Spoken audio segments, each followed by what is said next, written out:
એક સરસ વાર્તા. બે બહેનો.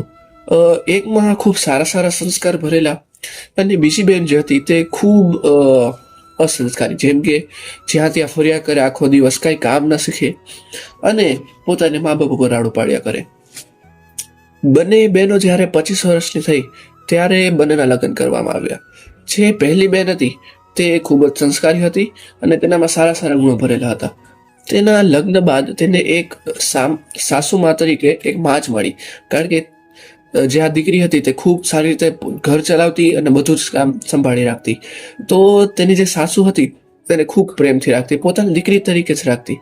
અને ત્યારબાદ બીજી જગ્યાએ જે બીજી દીકરી હતી તો તેનામાં સારા સંસ્કાર એકેય નહોતા. તો તેને સાસુ મળી તે એકદમ કહી શકીએ કે આપણે એકદમ ખરાબ મળી, કે જ્યારે હોય ત્યારે તેના ઉપર કીધા રાખે ને અને તેને સંભળાવ્યા કરે કે તને આ નથી આવડતું, નોનું નથી આવડતું, તને એ શીખવાડ્યું નથી તારા માવતરમાં, આમ અને તેમ. તો આ બંને વાતમાંથી આપણને એક વસ્તુ શીખવા મળી, જો આપણે જેવા માણસો બનીશું ને તેવા જ સામેવાળા લોકો આપણી પ્રત્યે એવું આપણી સાથે કરશે, કે જો હું સારો માણસ હઈશ તો જ સામેવાળા મારી સાથે સારું કરશે.